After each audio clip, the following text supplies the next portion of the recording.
This is bad news for the AFC, baby. Like it's all starting to come together. And we'll get to the Ravens in a minute here, but the Chiefs look like they're healthy. Pretty much everyone's there now. All the starters are there. They got one more to come back on offense, and that's kind of like a complete team. Welcome to Saturday versus Sunday. I'm John Barbin. With me is Jeff Dover. Let's talk football.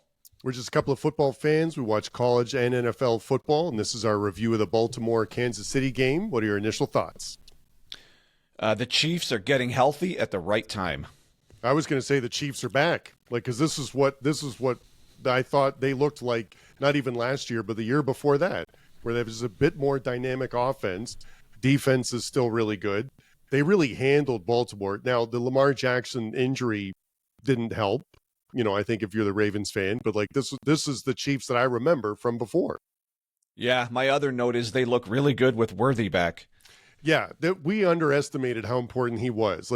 Last year, I don't know if he was such an integral part of the offense, or at least they didn't use him like that, or I don't know if he was still learning the system or something, but it's just clear. A rookie. Yeah, it's clear that he's a key piece now, and they really missed him not being there because he was targeted 8 times, the most out of any other player in the team. He had 5 catches for 83 yards, and he's really big in the running game too, right? Which they've used. He had the most rushing yards out of anyone on the team that game. Yeah, and when Rice comes back, all of a sudden there's all kinds of players, and Tyquan Thornton, all of a sudden, I guess, and the broadcast mentioned this, and I think they're right. In the absence of the other starting receivers, somebody had to step up. So obviously, Thornton seemed to be a connection Mahomes was making. So now, once Rice comes back, all of a sudden there's just this menu of receiving threats that they have. And so that this does not look good for the AFC if they're getting back to not last year's ugly offense, but like the dynamic offense. I mean, four TDs, no picks, none of it looked dramatic. It was just find the open receiver, get the ball out, find the open receiver, and multiple shots downfield. Like you said, They targeted Worthy a lot. What happens when they have another downfield threat to target? I think it's going to get ugly for the AFC if the Chiefs are improving from here. Yeah, no, I think we underestimated how important Worthy was. And it's not only as a target as a wide receiver one, but as stretching the field downfield, right? Which makes, because I think Hollywood Brown and Juju Smith-Schuster are like really good 2 and 3 receivers. And that's different from being like a number one or like someone that you could really target on with a defense. So I think that having Worthy not only opens up things for the other receivers, but he's opening up stuff himself. He's obviously was targeted the most. No, and it's the most dynamic this offense is. If you're a Kansas City Chiefs fan, looking at you, Looney Farm guy, you must have loved this game because this was the best the Chiefs have looked like for over a year, I would say. Yeah, and this is the everybody eats offense, very much like the Bills. Multiple players caught 5 different players caught 3 or more passes. 3 different players rushed for more than 30 yards, including Worthy's super effective in those sweeps and those end arounds. I don't think that's a gimmick. I think that's just part of the running game. The Chiefs actually ran for 120 yards, and it wasn't Mahomes scrambling. This is bad news for the AFC, baby. It's all starting to come together. And we'll get to the Ravens in a minute here, but the Chiefs look like they're healthy. Pretty much everyone's there now. All the starters are there. They got one more to come back on offense, and that's kind of like a complete team. And the defense hasn't gone anywhere. It's still there. But if all the pieces are back on offense, and it's not Mahomes and Kelsey figure it all out offense. Kelsey's in there, but he's not at all. It doesn't look dependent on him anymore. It looks like it's just an everyone eats everything I don't know. This looked like such a complete game from the Chiefs. Yeah, no, and it's a complete game on offense and defense, but the offense looked like a complete offense. We've talked a lot about in the show with some of our previous episodes. Go back and listen to those if you haven't listened to them yet, where if you're one-dimensional, you really can't be successful. It's really hard to be successful in any high-level football being one-dimensional. Now, Pacheco ran for 35 yards, Hunt ran for 34 yards. It's not super amazing, but that's enough to keep the defense honest. Between those two guys and Worthy running a couple of end arounds, like that's like you said, they ran for over 100 yards. That's all you need. That's what you need to keep the defense has to be honest, which is going to open up the passing game more, which is what Mahomes did. And Mahomes looked like that was the most comfortable I've seen him look, like 25 for 37 for 270 yards and 4 TDs. Like he didn't have to run around, make crazy stuff happen. There's not a lot of sidearm throws or like, underhand tosses to things. Like it was people threw it where it's supposed to be, like, and guys were getting open. And then that was a really difference. I get, Worthy coming back made a big difference. I have a note here. Is it possible to have a mundane blowout? And Yeah. it's like it was nothing dramatic, nothing too risky. It was just surgical almost. I mean, they just took them apart. And Yeah. it did not, nothing looked like it was no splash plays, but by the fourth quarter, you're like, oh, they're just destroying them. There was no dramatic moment. It was just a little chunk here, a little chunk there. Like obviously he had there was some longer plays, but it just, again, if it's possible to have a mundane blowout, that was kind of, and not in a bad way, but it was just a it never felt risky. It just was just took them apart. Yeah, no, and that's a really good point. Like it's never, they had the time of possession, they won by like 9 minutes. It was 34 minutes to 25. It was just a solid football game all the way around. That's why it felt mundane, because it was nothing crazy. There were two turnovers just by Baltimore. So that, that obviously just by Jackson. Yeah, and that explains the 17-point, difference really in the game. But yeah, that's the no, and oh man, at the time of recording, that there's no time frame for his hamstring injury, which is something you don't want to hear. There's been a lot of hamstring problems in football recently. Yeah, and it's that can be, not only is it hard to rehab it, but the chance of injuring it again is high. So that's a real concern if you're a Ravens fan. Well, and movement and speed is a huge part of his game. Yeah, and it was clear. Okay, so all right, so that just all arrows pointing up. Everything, the Chiefs just look solid, and they're becoming a complete team here once they get one more piece back on offense. It's all there now. Mm-hmm. But if we're going to shift over to the Ravens, obviously they're missing all kinds of pieces on defense. I think by the end of the broadcast, they were saying they're down 6 or 7 starters at this point, like multiple linemen, cornerbacks, just people going out left, right, and center on that defense. So that's okay. That's one thing. You have a decimated defense here, but that doesn't explain the lack of production on offense. And specifically, okay, so the Chiefs, to your point, the Chiefs had the time of possession big time by 10 minutes, and they just played keep away the whole game. Well, and just to go back to your point about the decimated on defense, like you could see it because the Baltimore defense had 1 sack and 2 tackles for a loss. So, and that's not characteristic of a Baltimore defense. Like that, they're normally way more pressure than that. So, yeah, they're absolutely missing people. Yeah, and statistically, they're the worst defense in the NFL right now. So, like, that's crazy. Scoring, I think they're the worst scoring defense, and they might be second worst in total yards allowed. So, wow. I mean, we don't actually know what this defense looks like at full capacity because we haven't seen it yet. But this is the NFL. Injuries are a major part, and I know that almost sounds cliche, but Burrow's gone. So, in your own division, what I would say is the other best quarterback in this division, he's not even there. So at least the Ravens have a chance to win the division because the Chiefs, the Bengals are not going to be competition without Burrow. But who knows? It might be Cooper Rush against Jake Browning, depending on how long Jackson's out for. And then I still think you have the edge over Cleveland. Flacco's terrible. Like they're going nowhere. But again, if you don't have Jackson, what do you got? Rush against Flacco, against old man Rodgers, and then against Jake Browning. Does this all of a sudden put the Steelers at the front of the division if Jackson's out for a significant amount of time?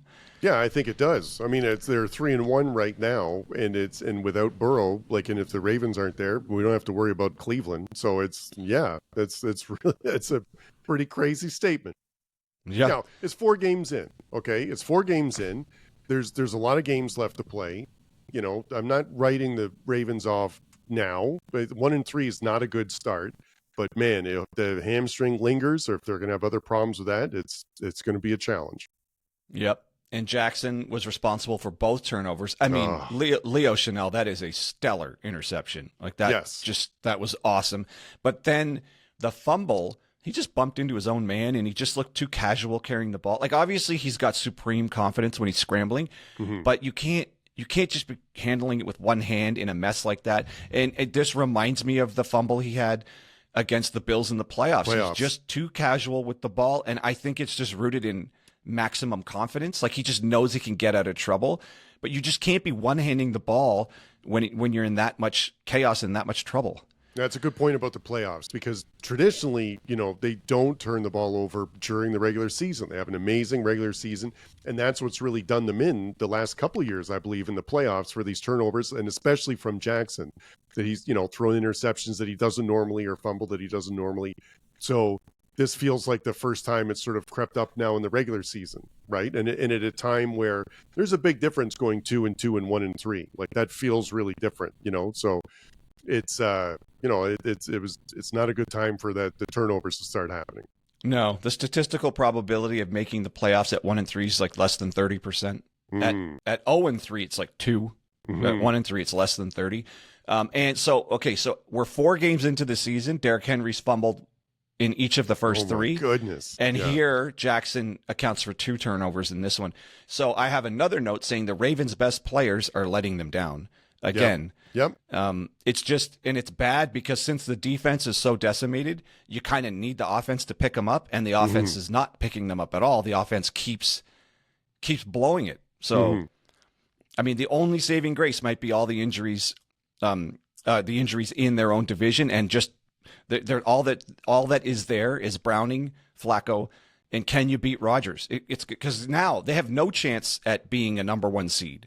Like, right. If they even make the playoffs, they're getting the only way they can do it is probably winning that division and with a crappy record. Unless Ravens fans, unless all of these players come back and everyone's healthy and this hamstring is like 1 week and done.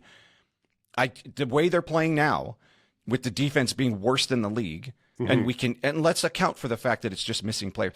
Do we know when any of these guys are coming back? They can only go a couple more losses before it's almost out of reach. Yeah, well, and the good news is that in their schedule, in the last 6 games of their regular season, they play Cincinnati twice and Pittsburgh twice. So in the last, 4 of the last 6 games are going to be critical division games. You know what I mean? So that's, if you win all those, then maybe there's still some options. But that's a big ask right now. Well, but that sets up well for them. It gives them the maximum amount of time to get whoever can come back, hopefully will be back, such that they can push for winning the division, and all of those games are piled into the back, especially the Steelers. Like they're gonna, if the Steelers keep doing what they're doing, and same thing, the Steelers, they're gonna beat up on Flacco. They're gonna beat up on the Bengals. So it might just come down to those games at the end of the season between the Ravens and the Steelers. Yeah, and I think that depending on what happens with Cincinnati too, just because they're ahead of them in the standings now, so beating them will be important. But yeah, that's tough. And so I don't know when he got fully injured there, but the Ravens gave up 21 pressures, and the Chiefs only gave up 9 and 12 hurries. So they were getting to him all game long, and he didn't look as dynamic, and his ability to escape. It didn't look like he could escape very much this game. It might also be the Chiefs just maintained lane integrity and collapsed the pocket. They look like they did a better job of not letting him escape around the edge. And he had a couple bad plays where he did the whole retreat, maybe looking for the edge, and they just never let him have the edge. But then he's normally really good at finding his way up the middle. So I think maybe he might have just been a little bit slower than he normally is, which is, that's still really fast, but maybe he just didn't have the confidence to try to escape as much as he normally would. Either way, they were pressuring him all game, and he just wasn't handling the pressure that well. Yeah, and I think Cooper Rush is a pretty good backup quarterback. Like, he went 9 for 13 for 52 yards. Like, it's not terrible. Like, and it's I think they're obviously gonna have to open stuff up for him in the terms of the playbook going forward. But like, it's but it's not terrible. But like then you'd really need to lean on Henry. Like Derrick Henry's got to be a 100-yard game. Like that's what's going to happen for the Ravens to be successful. Not 8 carries for 42 yards. That leads me to the last oddity here. They were running the ball effectively when they bothered to run it, and their run per average wasn't bad. But like you said, Henry had whatever it was, 8 but he still had a 5-something yards per run average, and then Hill was playing. So, and then they just abandoned the run. And I know that you got behind, but they only had 17 run plays the whole game. They only ran 53 plays. 16 of them were with Cooper Rush. Yeah. So the starting offense didn't even run 40 plays. So it's I mean, your bread and butter was the run, and it was working. It's just, I mean, I guess I know you don't use the run to get back into games, but I don't know. Maybe the game was out of hand and the box score just doesn't reflect it. Do you know the Ravens only had 1 possession in the third quarter? Yeah, that's crazy. That for was like 5 minutes. Yeah, and because that's the dominance of Kansas City. We talked about an offense, right? When they're run enough just to keep the defense honest, but he's throwing the ball around, and it doesn't have to be crazy passes, but it was just taking what the defense gives you, and they had it for a long time. That's why they won the time of possession over 9 minutes. Mm-hmm. Yeah, I mean, all right. So that was, the idea that Jackson got hurt and all of those starters on defense are hurt. Okay, you can use those as excuses, but this is just what the NFL is. You got to deal with injuries, and it could also just be this season is just that kind of season. Like it keeps happening to the Bengals every second season. They lose Burrow for the season, so this might just be your turn, Ravens. That it's unfortunate, but you're losing your star quarterback. You're losing half of the defense. It just could be this is that season for you. Yeah, now, that's a great comparison. I think this is the Ravens or this year's Bengals, where it's like they should be better and they're not, and they might not make the playoffs. Just because too many people got hurt. Now, obviously the way the schedule works out, you have every opportunity to steal your division at the end of the season because of those 4 division games happening later, specifically the 2 with the Steelers. Mm-hmm. So that's still on the table. I don't think any kind of home field advantage of playoffs is even remotely on the table. I don't even think you can wild card your way here. I think it's division or bust for the Ravens now. All right, that's enough about the Ravens, and let's finish off on the Chiefs here.